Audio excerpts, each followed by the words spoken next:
Good morning. How the devil are you doing this fine day? Me? Well, I've well and truly stitched myself right up. Here I am, fresh back from a long Easter weekend, and I am now looking ahead at one of the busiest 4 days I can ever remember. Somehow, between now and Friday evening, I have to produce four of these shows, host the latest meeting of the Construction Content Creators Club, launch a brand new live show, appear as a guest on a Canadian podcast, and start work on the latest stage of my plans for global media domination. Anyone want to know what I do in my spare time? The answer is very simple. I don't have any. In addition to all of that, I also need to give away a Liebherr ADT model. That will be tomorrow. And a hydraulic shear model, kindly donated by our mate Gaz Evans of Gem Attachments. That's today. Now, for your chance to win this exclusive and highly sought after shear model, you need to type the word GEM, GEM, into the chat.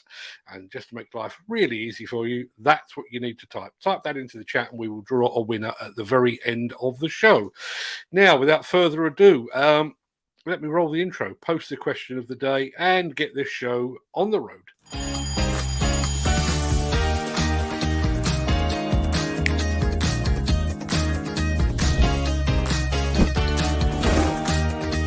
Welcome to the Breakfast Show. I'm your host, Mark Anthony.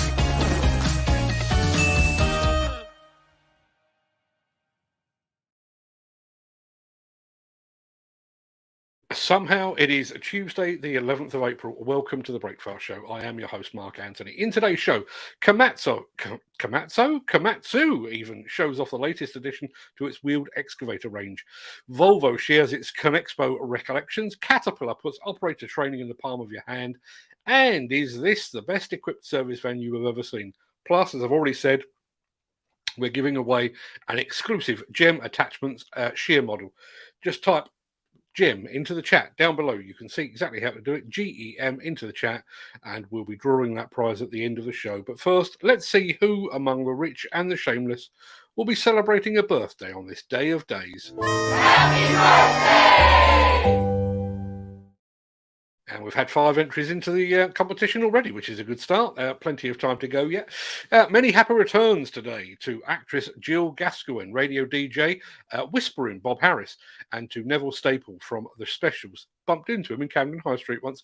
Happy birthday also to big country singer and guitarist Stuart Adamson, sadly no longer with us, should I say. Catatonia singer Keris Matthews, and to barefoot singer Joss Stone. And finally, a very happy birthday to a journalist, TV presenter, and apparently farmer, one of the most divisive characters on British TV, not BBC, on British TV, Mr. Jeremy Clarkson. Many happy returns to them, one and all. Now, before we properly get started, here's a very quick reminder of our question of the day.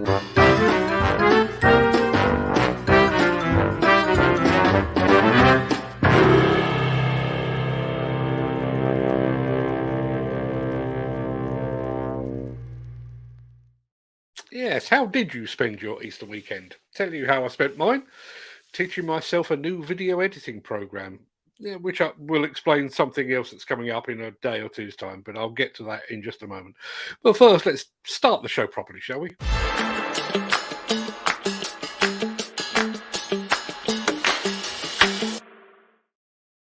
Just going to give a very quick shout out to those that have turned up in the chat, to Tony Goddard, Kent Demolition, Gaz Evans himself, who I'm pleased to see hasn't entered his own competition, Dan Cullen's in the house as well, Al Grierson is watching as well, Gary Muirhead, Gavin Elson, Kerry Jones, and all of them are actually entered into the competition. So where are we now? We're up to nine entries already. So let's keep up the work, shall we, people? Let me get rid of this for just one moment while we play the next video.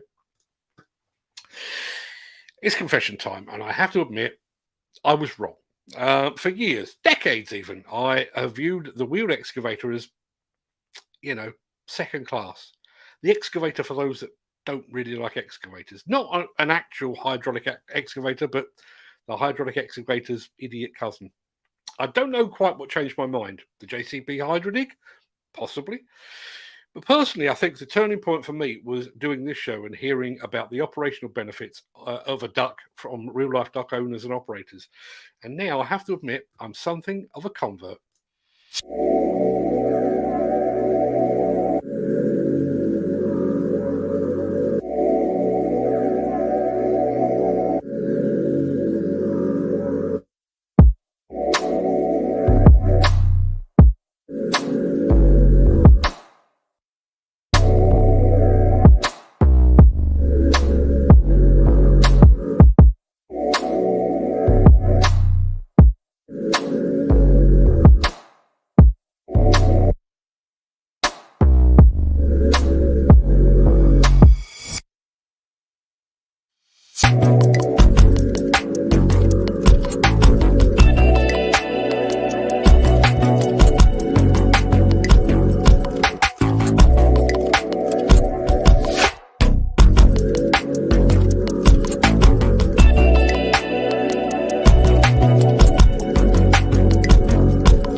Yeah, skeptic though I am, even I have to admit that is one smart looking rubber duck. But did we honestly expect anything else from the fine folks at Komatsu?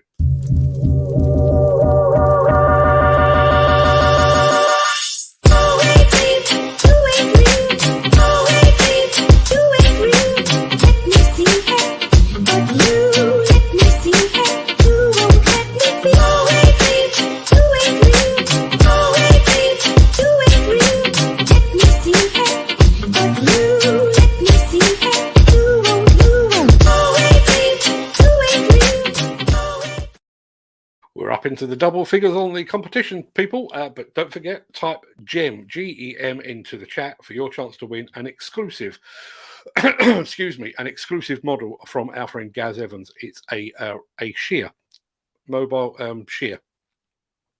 So if you are the sort of person that collects models and you'd like a shear to go with it, now you have your chance. Now, in just 3 weeks' time, I shall be in Italy reporting on the Samota exhibition in Verona. Looking forward to it enormously, not least because any trips to Italy are always accompanied by trips to pizzerias, and yet ConExpo remains very much fresh in my memory, and it's fresh in the memory of those fine folks at Volvo Construction Equipment as well. Welcome back. You've seen a lot this week about the latest machines and supporting services that take them to the next level. But ConExpo isn't ConExpo without the show attendees. So yesterday we talked with people right here to get a pulse on what the week has been like, both at the show and in Las Vegas. This morning, our focus will be more on construction industry and where we're headed. Our industry continues to evolve, and the Volvo booth was specifically designed to showcase the products and solutions that can help customers be ready for the challenges and the opportunities that are sure to emerge. So what did show attendees think about it? What are they excited about? What surprised them here at the show? Let's hear from some of them ourselves. Watch this. But I really enjoy the remote controlled equipment because that's something I can use right now currently in my own business. I would use it for skid steer and mini excavator.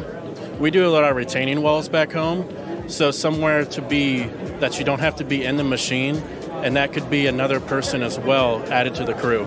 So we're expanding into building apartment complexes, and I definitely think the growing of the equipment into more of an electric aspect is going to help make those apartment complexes go a lot faster. It's different. It's different. I mean, it's a good different. It's not like what the heck are we doing kind of stuff. I mean, I feel like it's definitely a step in the right direction for moving forward. Tight, confined areas where if you got electric motor there, the noise is reduction to hardly any noise from the machine itself, and the fumes. I mean, the fumes is the biggest thing. Just tight quarters. It's much simpler to have electric motor. It makes the most sense. Having that ability to have GPS in your machine is quite nice, to be able to see contours, grades. You know, one man can do two man's job. You can take the guy that was actually assisting you and put him on something else to keep the project rolling a little bit faster. Like comfort features, just to make it more comfortable to be able to be in a machine for longer periods of time as you're working on a job site for hours on end. Just being able to continue to do that with comfort. I like the log grapple loader. I've never seen anything like it. It can unload a whole truck of logs at once.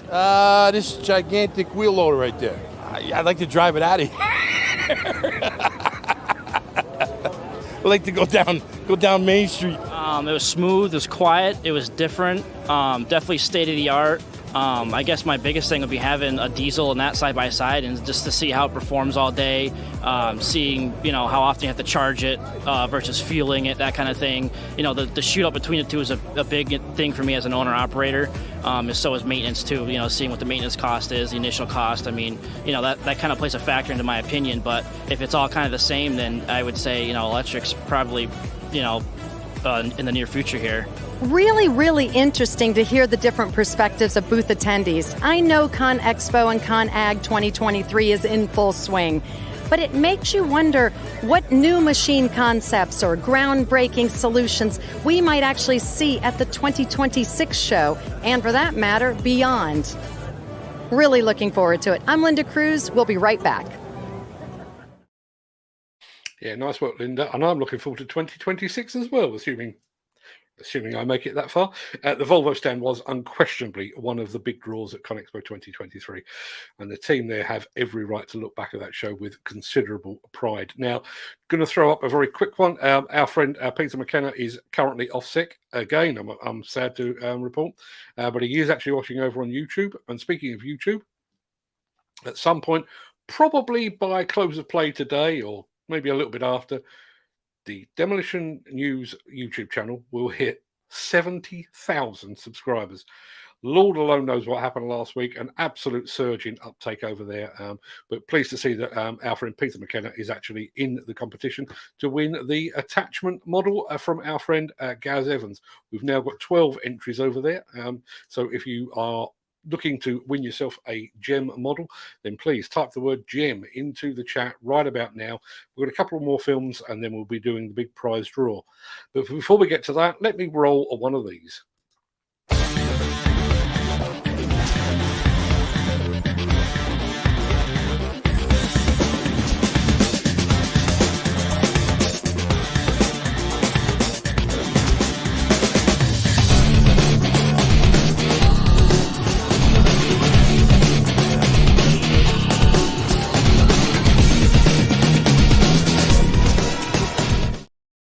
Now, we'll get to the next film in just a second, but don't forget, type gem into the chat for your chance to win a Gaz Evans special, a hydraulic attachment model. Gem in the chat. We'll get to it in just a second. I mentioned the fact that Peter McKenna is watching over on YouTube. I am working on something new over the next couple of days for all things video, and one of the things that we've started to do, I don't know if anybody else was watching over on YouTube before the show started, but if you are on YouTube now before this show begins, there is actually a preview trailer which I created in a brand new video editing suite that I downloaded and taught myself over the weekend. If I remember to do it, it will be there every single day. So if you are chomping at the bit waiting to see exactly what it is that we're about to show off on that day's show, hopefully you can hop over there and have a look, get a bit of a preview. Now, we talk a lot on this show about the subject of operator training, about the shortcomings of the various training providers, about the cost of training, and about the never-ending deluge of competence cards of every hue. So it's refreshing to see one company putting a long overdue modern spin on the business of operator training. And that company, perhaps not surprisingly, is Caterpillar.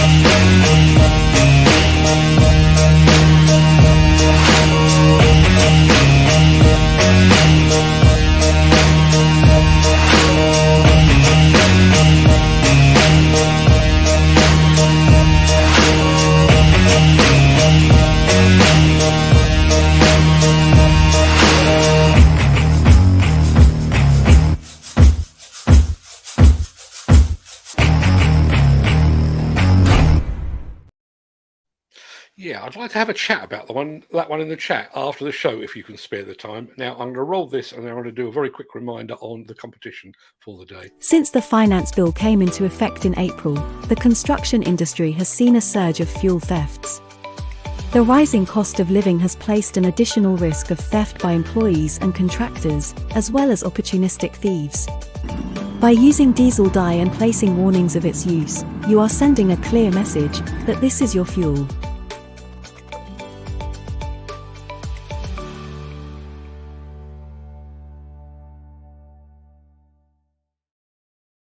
Our final film of the day is 2 minutes and 31 seconds long. So from this point in time, you probably have 3 minutes in which to type the word GEM, G-E-M, into the chat for your chance to win.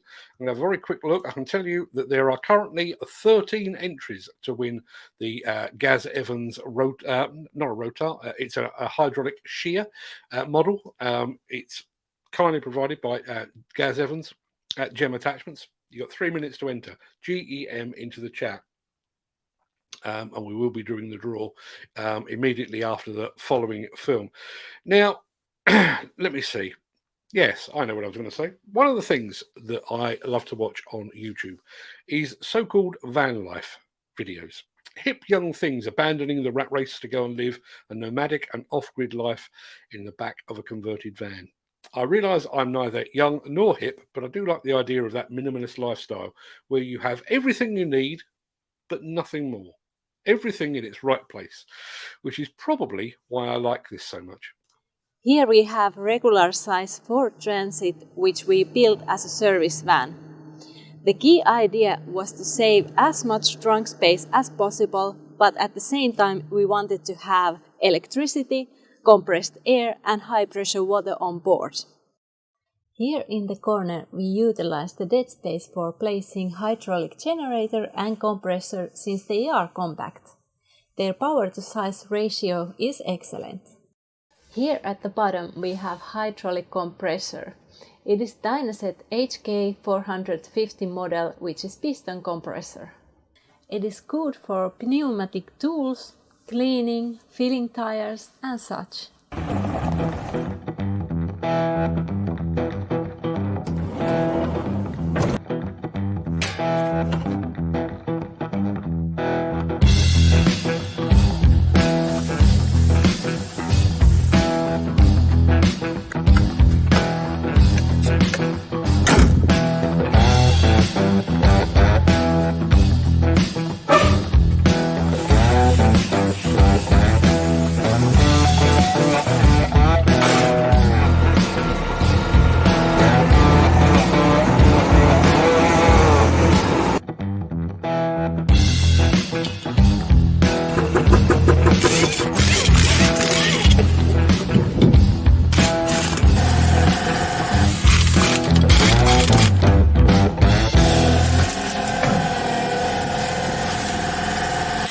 Dynaset has also a large selection of screw and rotary vane compressors in case you'll need it for continuous use.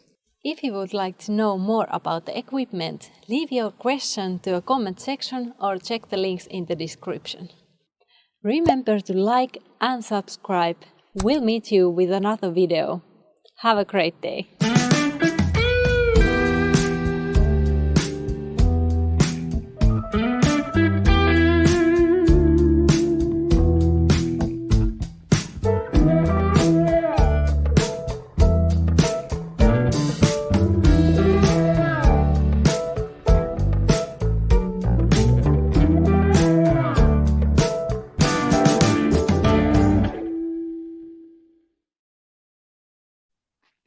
I'm just going to say a very quick good morning to, let's have a look. Who's just arrived? Stephen Guthrie. Sorry, a bit late for the show. Not a problem at all, Stephen. You've got seconds in which to type the word GEM, G-E-M, into the chat down below. Please do that. You'll be entered into the competition. And Steve Williamson, who was also a little bit later than usual, has also entered the competition. I would guess that he was being stopped for autographs and stuff along the way. Looks like we've got the last of our entries in. We're at 15, which is a fantastic turnout. So, yes, just going to finish off that Dynaset bit and then we'll get to the prize draw itself. There is a bit of me that would really like to take a used van and convert it into a purpose-built camper for site visits, fishing trips, and for when I've got on my wife's nerves even more than usual. The only things holding me back are money, my lack of DIY and car maintenance skills, and the fact that the M6 towards Birmingham isn't quite the same as the Pacific Highway towards San Diego. Still, maybe one day. Now, it is time. I'm going to take this off the screen because I think we've got everybody in the competition that needed to be. It's time to find out who has won this fantastic shear model, kindly donated by Gaz Evans of Gem Attachments. If you are in the model collecting business, you will already know that Gaz produces some of the world's most sought-after attachment models, and he's kindly donated one of his latest creations to give away to one lucky viewer. One among, let me see, among 15. Yeah, absolutely 15. So I'm going to fire up the randomizer and let's see who is walking away with this coveted prize.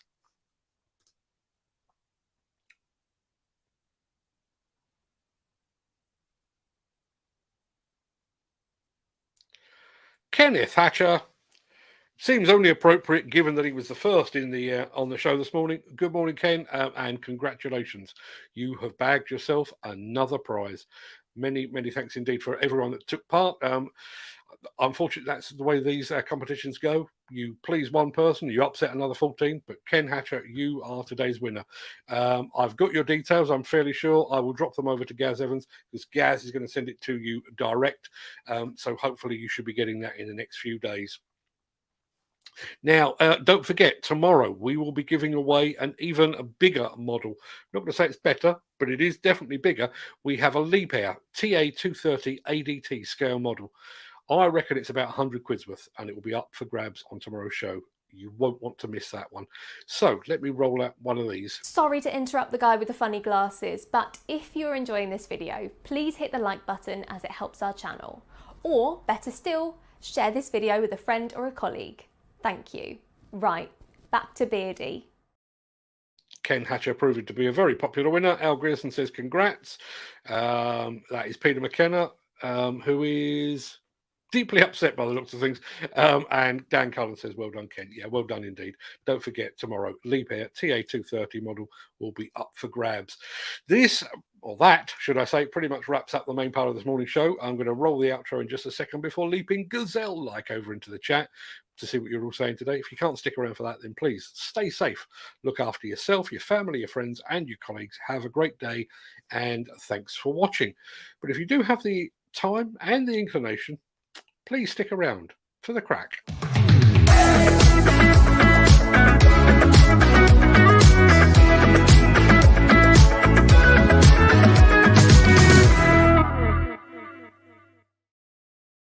Get some music on the go. Good morning, gang. How are we all today? Hope you all had a fantastic Easter. Yes, I spent part of it. It was my middle grandson's birthday, and it's Easter, obviously, so we had a bit of a family do to celebrate Teddy's birthday. And then, as I said, the rest of the time I spent teaching myself a new video editing program. I'll get to that in a second because I know Al Grierson has asked a question about it. It's not the one you think it is, Al.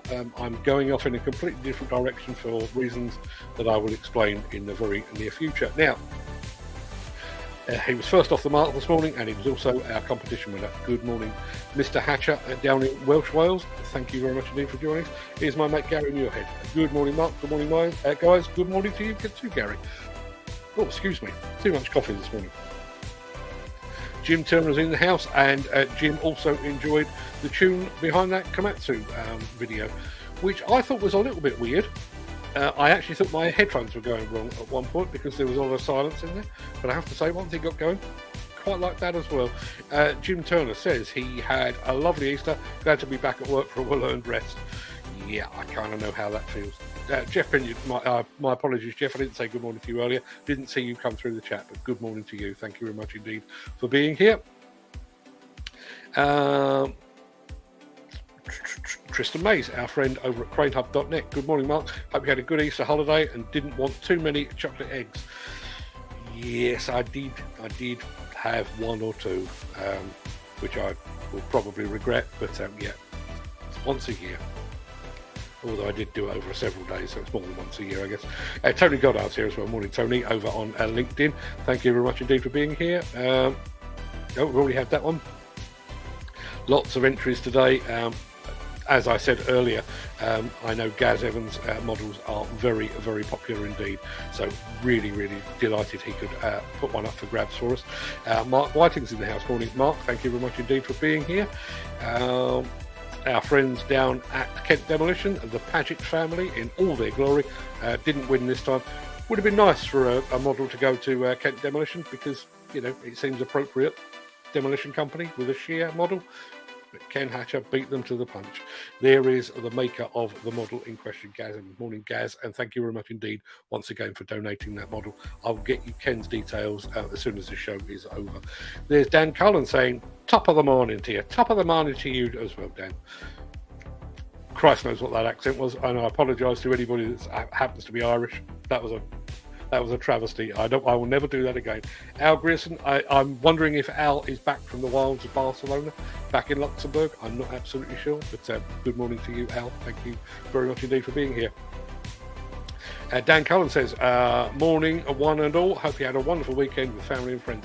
Yep, did get to spend quite a bit of time with the family over the weekend, which was very, very nice indeed. Gavin Elson is in the house, and I'm going to come back to Gavin, because Gavin is an operator trainer of note, and I want to talk about that in just a second. But Kerry Jones is here as well. Kerry Jones spent his weekend painting fences. I'm assuming you were actually putting paint on a fence.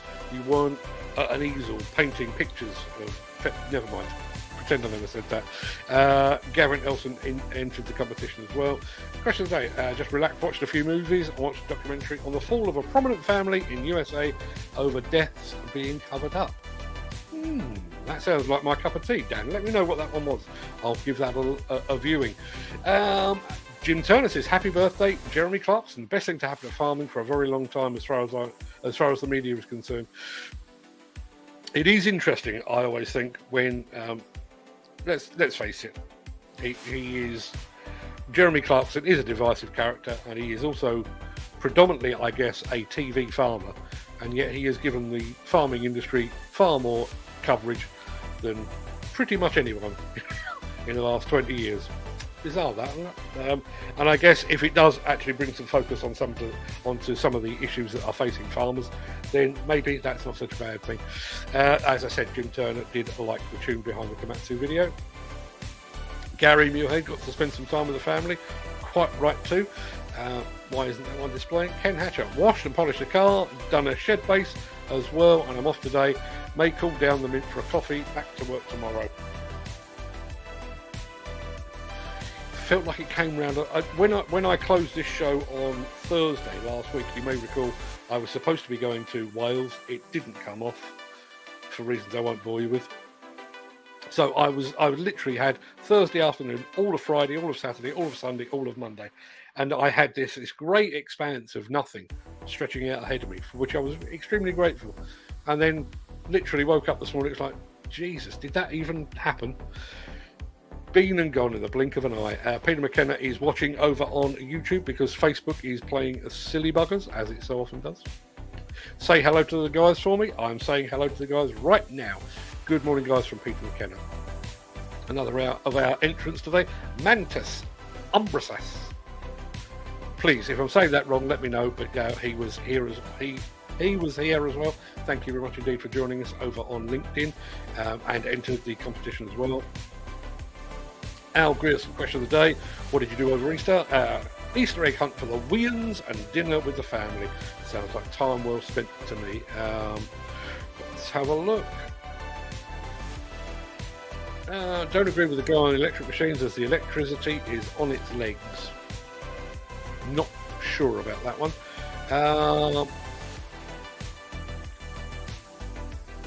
Looks like somebody has actually seen my my newly created preview over on YouTube. Just playing around with the new system. And on that note, on the subject of the system, no, I have not gone with Resolve. I've not gone with any of the usual programs. I've gone with a program. I'm still going to carry on using the system that I've been using in the past, but I've started to use a program called Descript. Descript was originally basically a transcription program, so you could punch into it a bit of audio or a bit of video, and it would transcribe it and give you captions and stuff like that. But one of the really clever things that it does now in the second, third, fourth iteration is you can upload a video, it transcribes it, and then when you cut bits out of the transcription, i.e. you're cutting words, it cuts the video as well. And one of the big challenges that I use these things, like index cards, and I tend to note ideas down on there for videos, and I've got dozens, absolutely dozens of them. The big problem I've had up until I discovered Descript is that I have all these ideas kicking around in my head, and yes, I could record them here, but it would take me a while. And as I've said before, if I record an hour of video, that means 4 or 5 hours of editing. Now with Descript, I can just bung it all in there, edit effectively a Word document, just edit the text, and it will automatically do the video for me. I played with it over the weekend, and I took like a 5-minute video, bunged it in. I reckon I made the edits to that in about a minute. So it's literally reduced my editing time by, I don't know, five-fold reduction. So with that in mind, one of the things that I've got in mind is to go actually out into the world, beyond the walls here. One of the issues I've had, I am a fairly unsociable person. I pick and choose who I tend to spend my time with, and COVID made me a lot worse. And while this show and everything else that we're doing has thrived as a result of COVID, although I hate to admit that, COVID has basically led us down this path, but it's also made this kind of format very, very popular. It's also made me a bit of a hermit, and I need to address that. I thought I was addressing it by going out running of an evening, literally getting me out of the house. Didn't speak to anyone, but it got me out of the house. The problem, as some of you will be aware, is I hurt my heel, split my heel actually, back in November, and I still can't run, still can't take any real weight on it. But I can walk, and I can walk quite a distance now. So the plan with this new Descript thing is I'm going to start a vlog. Like a blog, but a vlog, a video log. And before anyone starts to think that I've lost the plot, it's not going to be a vlog in the traditional sense.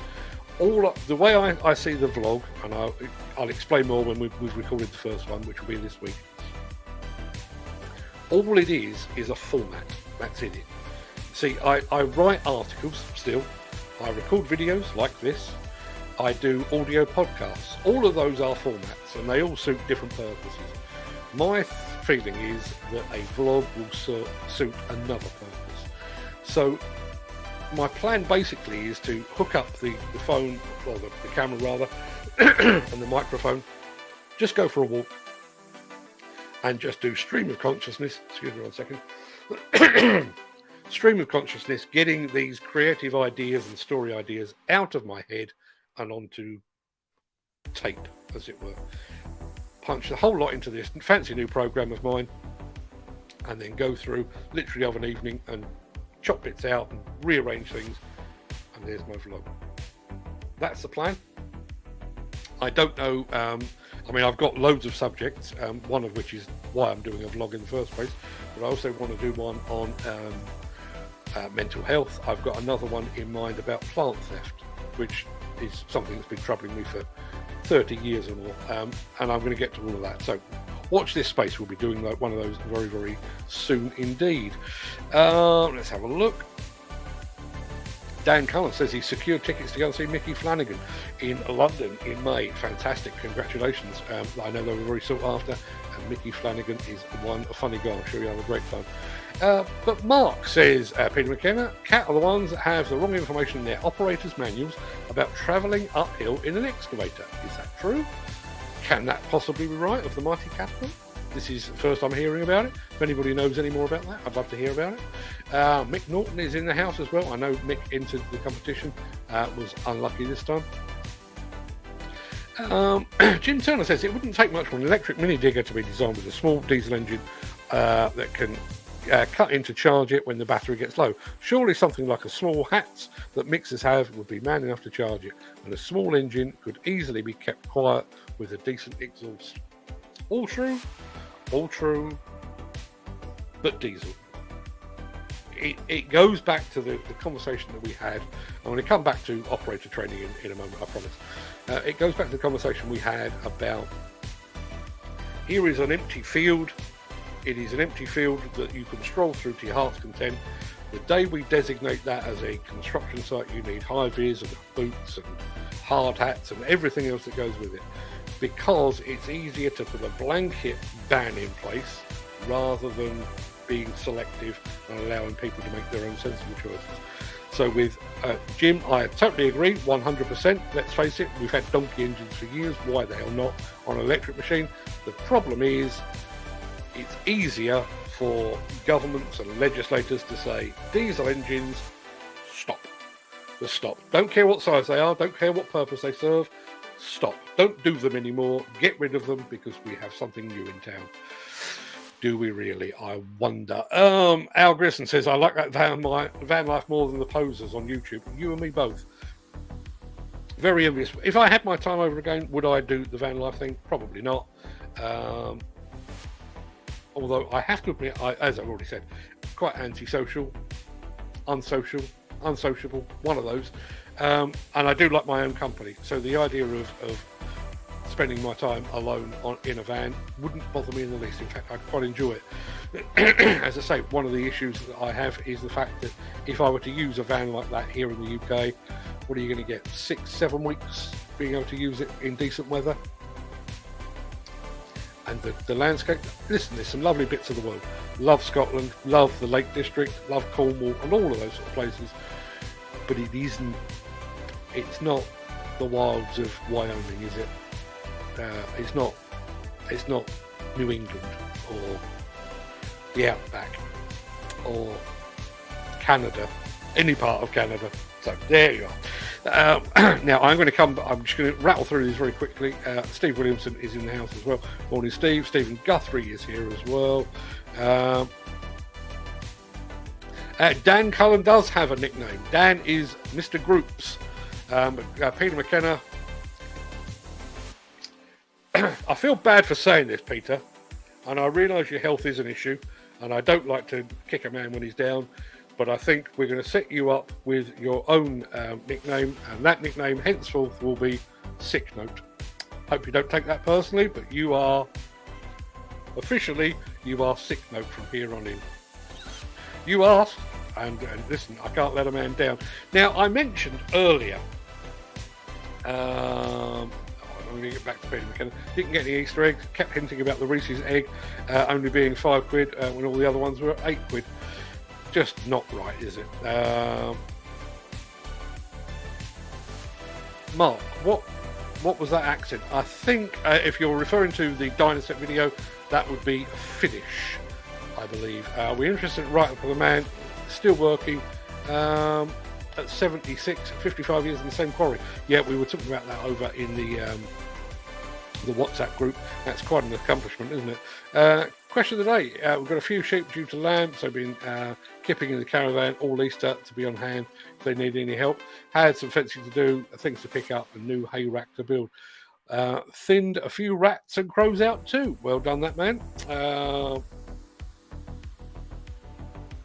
Murders, name of the documentary. I'm going to go and look that one up. Question of the day, cut the grass, sand down logs for the wedding. For the wedding, yes, that must be very, very close now. Long walks and some beers. Still heartbroken over my John Deere hat. Yeah, for those of you that don't know, one of Steve Williamson's many ambitions while he was over in Las Vegas was to get himself a John Deere hat. He got himself a John Deere hat and he brought it home and he was wearing it with pride, and then he left it where his dog Freddie discovered it. And his John Deere hat is now, what's the word, shredded? Sad situation. Mark, do you want to send the prize down to Kent Demolition? And my shelves are getting full. No, Kent, we're going to get it to you. We'll be doing something else with Kent Demolition at some point in the very near future, I'm sure. No, stick with it. Pretty awesome piece of kit. Saves so much time, says Peter McKenna. Duty calls. Have a safe and great day all.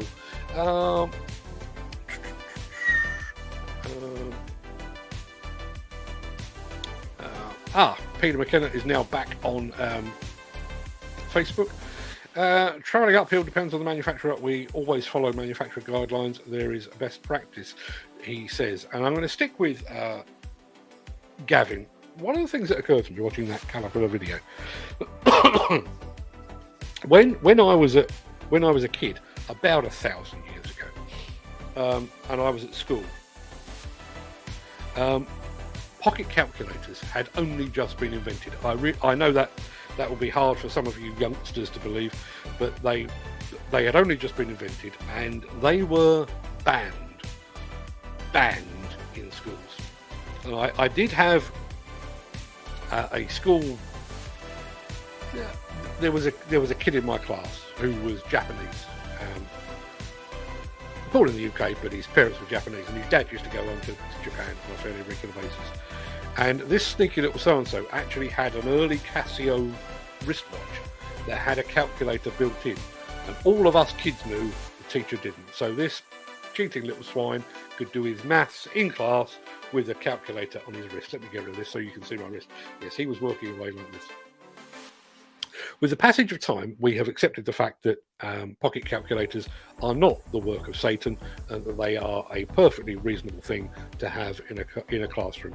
Why would you worry about learning long division when you can reach for one of these and do it at the flick of a switch? Makes perfect sense to me. I don't know what the current situation is, because my children all left school a good 10, 12 years ago. But I would imagine we must be getting to the point where we should surely be excuse me, we should surely be reconsidering the way in which we teach children things like history. I was taught, the dates of the Battle of Hastings and when Henry VIII came to power and so on down the line. Why would you need to know that now when Google's a thing and it's there, it's in the palm of your hand? Why would you need to do that? And then I saw the Caterpillar thing. Now, I've already mentioned the fact that I'm teaching myself a new video editing program, and this is not unique. I've been through this many times with lots of different types of software. There is a tutorial contained within it. So I've signed up for the software, I've paid for it, I've downloaded the bit that I need on my computer, the rest of it lives up in the cloud.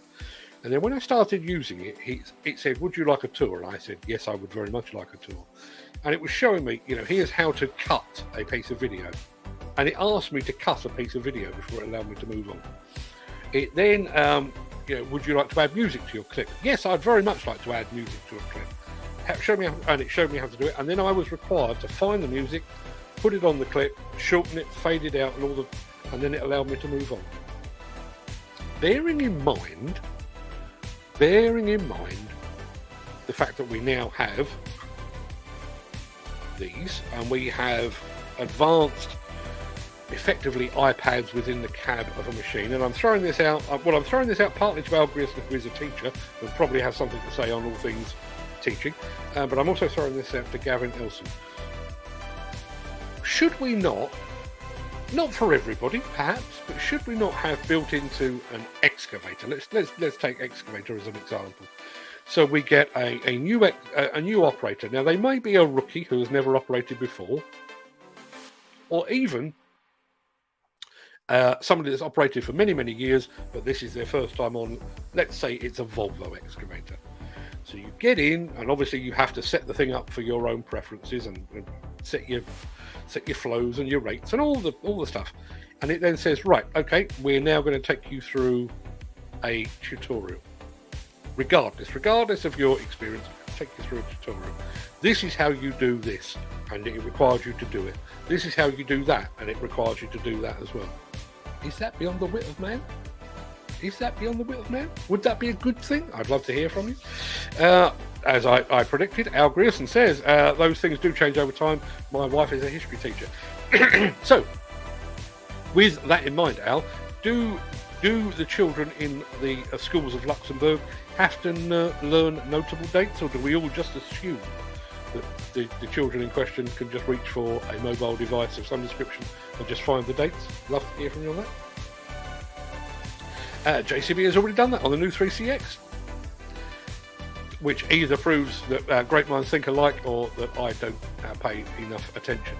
But be very interested to know if, particularly Gavin Nelson, if you think that's a good idea. Lol, had a calculator watch, it got broke, and when I did my maths exam, teacher said I had cheated and failed. Yeah, that's the way life works, isn't it? As I say, it makes me wonder with this whole idea of tutorials, bearing in mind the fact that you can set. A lot of modern machines now, you are setting the systems to the operator's preference, to their attachment preference, to their rev preferences, everything else. Why not require them to go through that? And maybe, why not? I know there are apps for this kind of thing, but daily checks. You know, have you done this daily check? And then you have to go and do it and prove it to the computer on board before it allows you to do the next thing. Is that a bad thing? Love to hear from you. Some companies, like JCB, do installs which familiarises the operator. See, I've not done JCB justice at all here. Gavin and Ken both leaping to JCB's defence. I do think it's a good idea, though. I really do. Al Grissom says the exact dates are no longer important and focuses more on a wider context and how events can still affect us in the present, which makes a whole lot more sense to me. One of the things that I realise I'm going off at a tangent, but those that watch this show with any regularity will know that that's far from unusual. One of the things that I found strange, and it persisted right through my school career and also through the school career of all my 4 children. We spent quite a bit of time learning about the ancient Greeks. We spent quite a bit of time learning about the ancient Romans and the ancient Egyptians. We did British history, or English history more specifically, the Tudors and the Stuarts and the Victorians and the Edwardians and all of that kind of stuff. We didn't do the Second World War. We didn't do the First World War either. We didn't do the First and Second World War, which, bearing in mind my age, at least 2 of my teachers had served. They were there. This wasn't history from a textbook. This was history from people that actually lived the stuff, and yet we didn't do it. Isn't that bizarre? And going back to what Al has said there, how events can still affect us in the present. Let's be absolutely honest. What is happening in Ukraine at the moment? You can kind of chart it back to the late 40s, can you not? Would that not be good contextually to learn that? Things may have changed. My kids have all been left school for a good 10 years now. But as far as I know, they now do teach the First and Second World War, but it does make a lot of sense to me. Regardless of daily checks, that would be a great idea. So many just jump on, start, and go without checking anything. We have the technology, people, almost like a point system.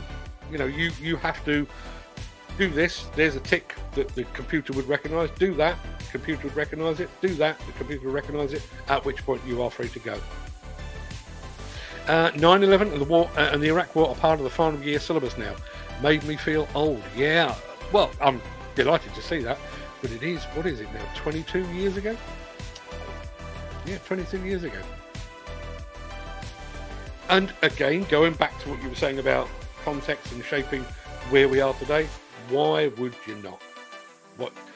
Bearing in mind, I mean, I realise that the whole of the Middle East has been a dumper fire for forever, pretty much.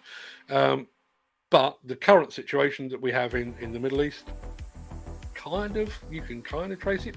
Not even kind of, you can trace it back to 9/11, the Iraq War, the Gulf War, and so on down the line. Gary Nelson says, when I worked for Plant Force, I spent a lot of time familiarising operators. I'm sure. But again, think about that. You know, and I realise I'm talking ideal world, as I so often do. Imagine your plant company, or just imagine your company takes delivery of a brand new Volvo excavator, new 20-ton excavator.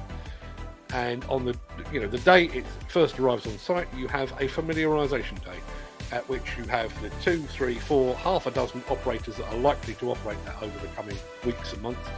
Get them all timed, get them on the machine takes them through the familiarisation, then they go about their daily work.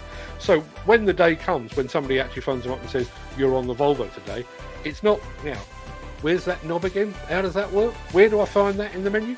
They've already done it. The computer on this occasion says yes. The computer's already taught them how to do these things. CPCS state in one of the theory questions that you must have information, instruction and familiarisation training. Quite right too. Jim Turner says, just have a button under the bonnet. If the engine hasn't been ran in the last 8 hours, the engine won't start until it's pressed. That way, an operator has no excuse not to pull the sticks and do a visual check. That's the low-tech version, but perfectly valid, I would say. But shouldn't the school be teaching you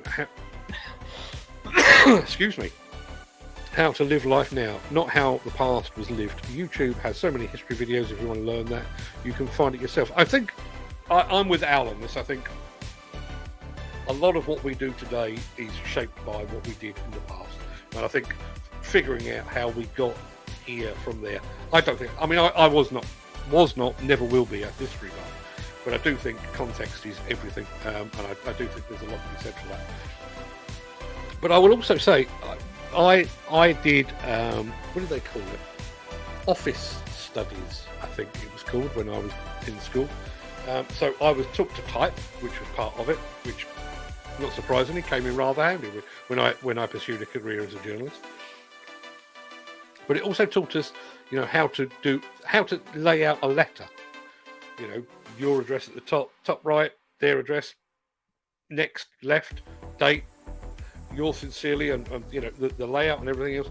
Even how to fold an A4 piece of paper up and then down and then into an envelope. I learned all of that. Do kids learn how to use a debit card these days? Al, I'm looking at you. Do they learn that? I genuinely don't know. I don't know. If they don't, they should. I was never taught how to use a checkbook. I wouldn't say that was responsible entirely for my being in overdraft for the first 5 or 6 years at work. But maybe if somebody taught me how to use a checkbook and reconcile it, maybe I'd have... No, I wouldn't. I'm talking nonsense now. I've seen new machines being damaged within an hour of landing on site. I'm sure you have. Due to operator incompetence. Seen new machines being unfit for work in under an hour. Wow. He was told to leave site as he damaged a few bits of equipment previously and says he was an operator. I think you're always going to get that. You are always going to get that. But we have the technology. We do have the technology. Al Grierson is back. The past teaches about how to do better in the present. Hold that thought. Most classes visit concentration camps to see exactly what us versus them dog whistle politics leads to. Oddly enough, my eldest son's girlfriend, who lives here, is off to Auschwitz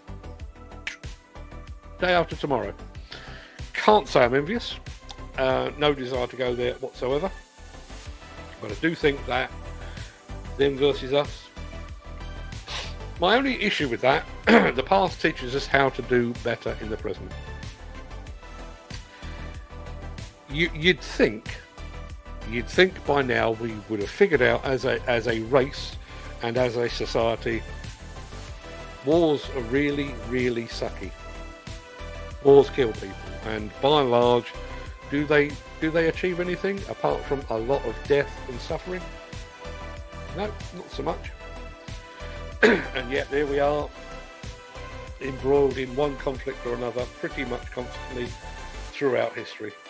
I think the only thing that's ever changed in British history is we've just changed who we're fighting against. We used to fight against the Scots and the Irish and the Welsh, and then we got more adventurous and we started fighting the French and the Spanish. But now we'll fight anyone. Which, does that make us better? Don't believe so. Peter McKenna says CPCS operator damaged a brand new Cat 360 in under an hour. Had to be replaced. It was that far gone. Wow! In under an hour to literally write off a Cat 336, bearing in mind what these machines are designed to withstand. I cannot even begin to imagine what somebody has done in under an hour to a Cat 336. My mind is well and truly boggled, as it so often is. Right, people, let me just recap very quickly. Back tomorrow for our latest breakfast show. We're giving away a Liebherr TA230 ADT model. Tomorrow night, 7 p.m, I will be convening the Construction Content Creators Club for the second time. On Friday, we are launching our brand new show at 1 p.m. on Friday afternoon, which is called Construction Equipment News. Kind of does what it says on the tin. And then I'm a guest on a Canadian podcast on Friday night. And then hopefully at some point this week, I'm going to record the first of our new vlogs. And I may even drop it this week as well. Some of them will be too long to be featured in this show. Some of them won't. If they are of the right length, 5 minutes or less, I'll feature them here. If not, you'll find them over on our YouTube channel. Al Grierson is back. World War I is a good example. Once the last vets died, World War I commemoration became Poppygeddon, the whitewash of the leadership that slaughtered countless people. Yeah. Funnily enough, one of the things, I mentioned my index cards. That is the index card actually for the first vlog episode. There's an absolute multitude of reasons why I want to do this vlog. And one of them is kind of allied to that. Most of you are aware I lost both my parents last year. And my father had already been diagnosed with cancer, so the entire family was expecting him to go first. And we expected my mum to go on for a good while afterwards. And therefore, I never really made the effort to do much to capture what my mum knew and what she'd experienced. And then in a blink of an eye, she was gone. And unfortunately, the cancer that my father had, or one of the outcomes of my father's cancer, was that he was on oxygen. So all of his tales of the East End of London bathhouses and pie and mash shops and the docks and all the things that he could have left behind, he wasn't able to do. I will leave behind for my children, and more specifically, I guess, for my grandchildren, great swathes of video and audio. But most of that is talking about diggers. So unless any of them are even remotely interested in diggers, why would they want to sit through this old buffer talking about diggers? And I think one of the things that I'd like to achieve with the vlog is to just, here's what that old duffer actually thought about stuff. Try and get that down on record. Gavin Nelson says, right, I'm off to get my paperwork done. Have a good day, all. You too, Gavin. Thank you very much indeed for being here. Pie, mash and liquor, says Peter McKenna. Yeah, I've had a hankering for quite some time now. If I need my wife to look away for a couple of hours so that I can pop out while she's not looking. Peter McKenna, mind what you're doing. Take care, whatever you do. Do it well, but do it safely. But don't do anything that I wouldn't do, which leaves it open for you. Bye for now, says Peter McKenna. Thank you very much indeed for all of that. Right, as I say, we've got a packed week for you this week, and we've got a big model to give away as well tomorrow. So don't miss that. Until then, everybody, go and have a fantastic day. Hope you had a great Easter. Back tomorrow for more of the same. Till then, all the best.